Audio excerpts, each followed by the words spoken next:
తగలబెట్టండి sir Niranjan గారు. టాలీవుడ్లో ధనుష్కి ఎంత ఫాలోవింగ్ ఉందో అందరికీ తెలుసు. అందుకే అతడు ఫైనల్గా సార్ అనే సినిమాతో తెలుగులో అరంగేట్రం చేశాడు. ఈరోజే మంచి అంచనాల మధ్య ఈ సినిమా రిలీజ్ అయ్యింది. మరి ఆ అంచనాలను ఈ సినిమా అందుకుందా? పదండి రివ్యూలోకి వెళ్ళి తెలుసుకుందాం. స్టోరీ: ఎడ్యుకేషన్ సిస్టంలో అవినీతి ఎంత దర్జాగా సాగిపోతుందో అందరికీ తెలుసు. ఉచితంగా అందించాల్సిన ఎడ్యుకేషన్ని కొందరు బిజినెస్గా మార్చేసి కోటాను కోట్ల రూపాయలు దోచేసుకుంటున్నారు. ఆ అవినీతిని ఒక ఫ్యాకల్టీ లెక్చరర్ అయిన ధనుష్ ఎలా బయటపెట్టాడు? ఈ ప్రయాణంలో అతనికి ఎదురైన సవాళ్ళేంటి? అసలు ధనుష్ బ్యాక్గ్రౌండ్ ఏంటి అనే అంశాలతో ఈ సినిమా స్టోరీ సాగిపోతుంది. అనాలిసిస్: ఈ సినిమా స్టోరీ చాలా సాధారణమైనది, పాతది కూడా. ఎడ్యుకేషన్ సిస్టంలోని అవినీతిని మన హీరో ఎలా బయట పెట్టాడన్నదే ఈ సినిమా కథ.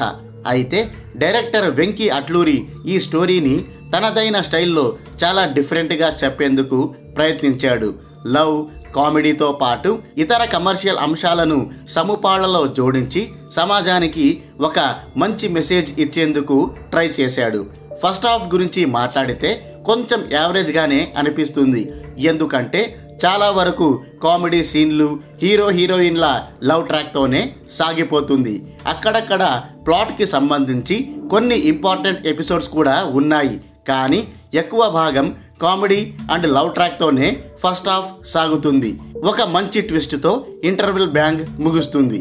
ఇక సెకండ్ హాఫ్ మొత్తం ఎడ్యుకేషన్ సిస్టంలోని అవినీతితో హీరో ఎలా పోరాడాడు, స్టూడెంట్ భవిష్యత్తు కోసం అతడు చేసిన పోరాటం ఏంటి అనే ప్రధాన అంశాలతోనే సాగిపోతుంది. ఒకవైపు ఎమోషనల్ సీన్లతో కట్టిపడేస్తూనే మరోవైపు ఎలివేషన్ సీక్వెన్స్తో ప్రేక్షకుల్లో ఉత్సాహం నింపేశాడు డైరెక్టర్ వెంకీ అట్లూరి.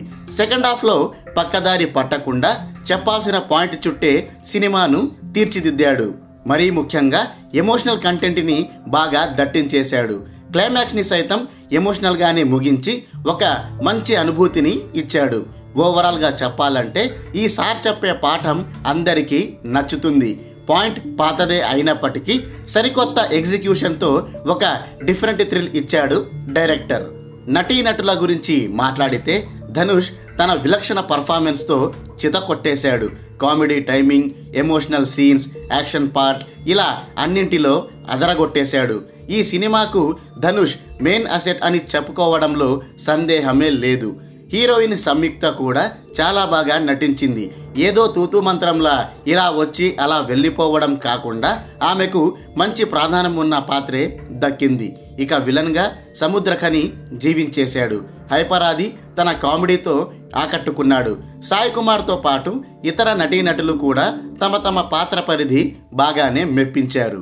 ఫైనల్గా టెక్నికల్ విషయానికి వస్తే సినిమాటోగ్రఫీ, బ్యాక్గ్రౌండ్ స్కోర్, పాటలు, ఆర్ట్ వర్క్, ఎడిటింగ్ అన్నీ బాగానే అదిరిపోయాయి. చివరగా డైరెక్టర్ వెంకీ అట్లూరి గురించి మాట్లాడితే ఈ సినిమాతో అతడు ఒక మంచి మెసేజ్ ఇచ్చాడు. చాలా చక్కగా ఈ సినిమాని రూపొందించాడు. కాకపోతే అక్కడక్కడ ఉన్న లూప్ హోల్స్ మీద మరింత కేర్ తీసుకుని ఉంటే బాగుండేది.